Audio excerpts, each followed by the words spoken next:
back to Dolphins United, the platform for Dolphins. You heard me. We back in the house. We got a good one coming up for y'all. It's the preview of the game.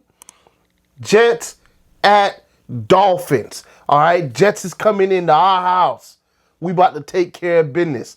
Spoiler alert, I got us winning this game. But let me tell you why and how. But first, before I do that, I just got done on a show, I should say, with TD CB83 on Dolphins Roundtable on the AFC East Roundtable channel. Please do yourself a favor. If you watch me and you're not familiar with that, go check it out. Go check out last week's. This is the second episode.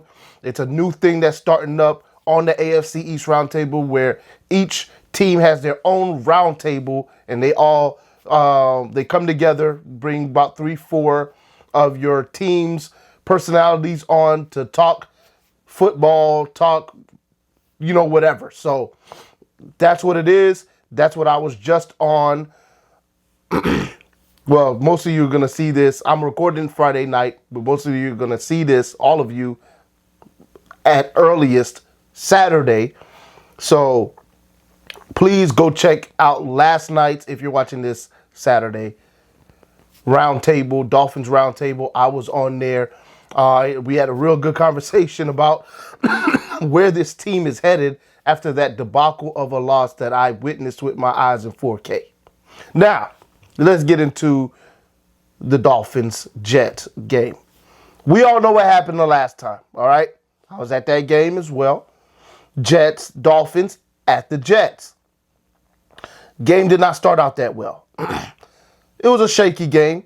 It was a game where we were kind of sloppy on offense. Jets have a good defense, so that wasn't surprising. We were able to run the football, but when it came to passing, it was here or there, right? Like we did make some plays. It's not like Tua didn't, but we made some plays that were negative. Obviously, a pick six. And if you hear me coughing, sorry about that. Nothing I can do about that. Getting over a cold still. So coughing is part of it, right? We had the pick six, and then we threw another interception. I'm not worried too much about that interception, although we could have got points on that drive. That interception did lead to a pick six of our own. So, without that, we don't get that opportunity. So I'm not too upset. But second half put us up, by the way, that interception, 17-6. Second half, we put up 2 more touchdowns. They put up a touchdown. We win that game 34-13. I don't see a path where the Jets beat us, although we're a lot more unhealthy than we were the last time we played them. All right? Last time we played them also, they did not have Zach Wilson. Zach Wilson had been benched. They tried out the backup quarterback for the backup's backup for 2 games. They did not like what they saw. They went back to Zach Wilson, who turned in his best game of the year last week. 300 touchdowns, 300 touchdowns, right? 300 yards, 2 touchdowns, over 100 rating, 80% completion. He was on fire. He did his thing. Now, do I expect him to do that this week? Absolutely not. I fully expect that he's going to be brought right back down to earth. Now, Jets fans, you may watch this, you may not. I don't know. I've talked a lot of trash about the Jets tonight, all right, while I'm making this, before I made this video. So you want to go watch, Dolphin fans, the roundtable that I was just on. I said a lot, all right? But Jets fans, if you're watching this right now, you have not beaten Tua. Now, you did finally, for the first time in I don't know how many years, get a W against the Miami Dolphins. And you put a 40-burger on our heads, but Tua didn't play.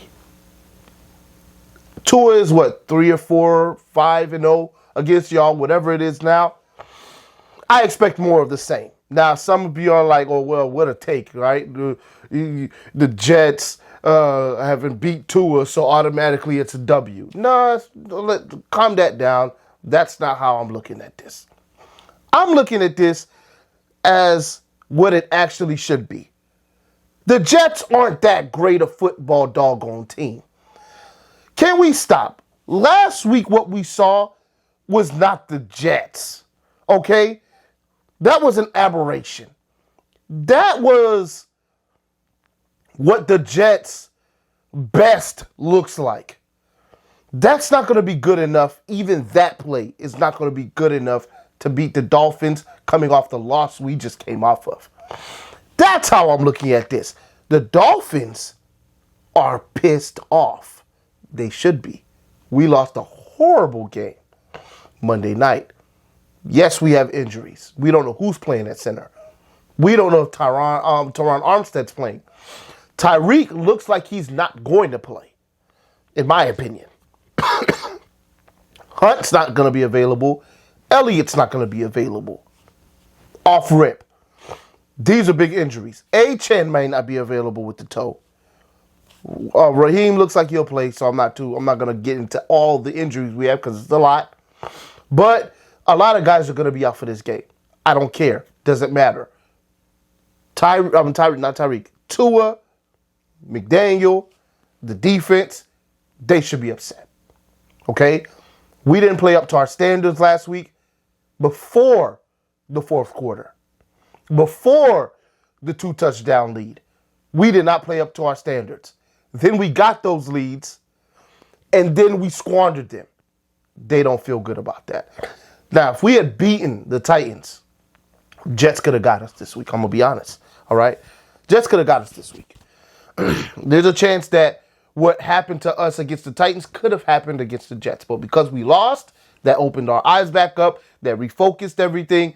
Now we know we got to take care of business against the Jets. I fully expect us to do so because the Jets are not that good a football doggone team. Yes, they have a really good defense. That's the same defense that we just put up 7 points up against. Okay? It wasn't 30-some points, 27 points. Up against that same defense. That's what we did. Why were we able to do that? Because Mike McDaniel figured something out. He figured out if I run the ball well enough, then I can keep Tua out of harm's way. He won't take as many sacks. And then Tua can just focus on making the plays that are there.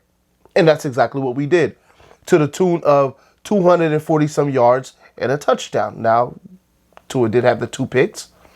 I fully expect Tua's going to have another pick against the Jets because that's just what he does. But I also expect that he's going to make some really good plays this week with or without Tyreek in the game because they need to, right? They need to prove that if Tyreek goes out in the future, we can still run a successful and potent offense. What does that look like? It looks like running the football more.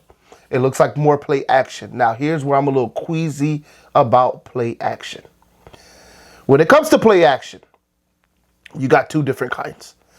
You have shotgun play action, and then you have under center fake handoff play action. The best and most effective is the under center fake handoff play action. We don't have a center that we know, right? Don't know if Eichenberg's playing. Don't know, and we know Connor's not playing. He's out for the year. We got 2 guys that just came in off their couch. One of them came from the Jets. If the Jets don't need them, right? So that might be our hope and faith. Now, what would a center quarterback exchange look like more comfortably? Under center or snapping out a shotgun? I'm going to go with snapping out a shotgun, right? Especially if you don't know how well they block, because that gives you an extra second to at least see the guys coming rather than getting the ball from under center and then him getting blown up and falling right on you. All right? It's not out of the realm of possibility for that to happen. So, because we might be doing more play action out of the shotgun, it's not going to be as effective. And if we do right? If we do the the play action under center, I'm worried because the center exchange hasn't been as crisp as it needs to be, and it will be even worse with a guy that's unexperienced with Tua at all. All right? Limited experience with Eichenberg, no experience at all. Actual game reps, right? Practice is one thing. Actual game reps is a whole nother ball game, a whole nother beast. That is going to be a problem when it comes to play action, when it comes to anything, honestly. But if you're trying to run a play action type game plan where you're running the ball a lot and you want everything to look the same and you got to come from under center, it leaves us susceptible to having more turnovers. Makes me a little queasy. Now, the saving grace is that these guys have actually snapped. We're not taking left guards and right tackles and left tackles and putting them at center. These are guys that have played center before. All right, so I'm not expecting in the shotgun, because some of you might be thinking, well, shotgun might not be well either because they could snap it over their head. We actually brought in actual centers. All right, so these guys are not going to be shotgunning the ball over your head. The snap should be fine. It's just, can they block? Can they run block? Can they pick up the scheme enough to run block well down the field? Because it's a zone blocking scheme, things like that.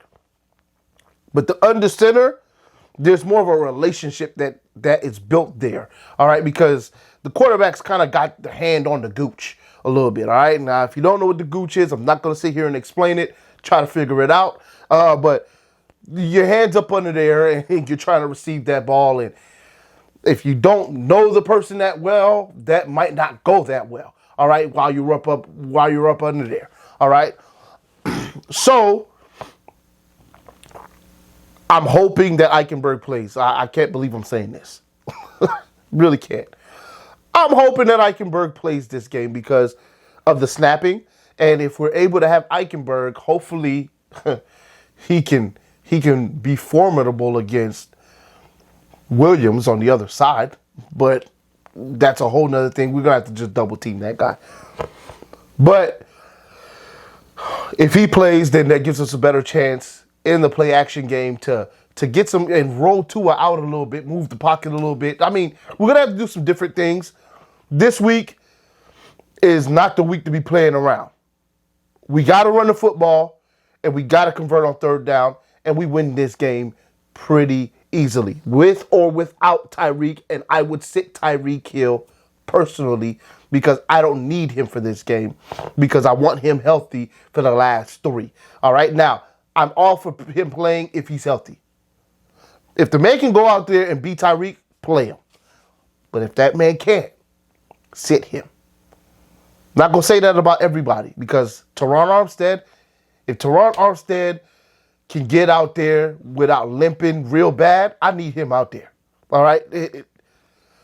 I want Teron to play if he can get out there and look somewhat decent because that means we can move Lamb inside where they don't necessarily want him to be, but they can move him inside and then kick Robert Jones out because, all right. Anyway, let me know how you feel about this game. Zach Wilson is going to be coming back down to earth. We're going to bottle up their run game. Their wide receivers may get off a little bit, but at the end of the day, I got us winning this game 26-13. All right? We win the game 26-13. We cover. We get up out of there. We move forward and on to receiving in the Cowboys that next week. And we'll see how they play against the Buffalo Bills to determine how I'm going to be feeling about that one. Fins up till we die. Y'all already know what it is. I'll see y'all after the game for a recap. Put in the comment section your prediction Let's get me to 4K subscribers, and I'll do another giveaway. I'll holler at y'all in the next one. I'm out.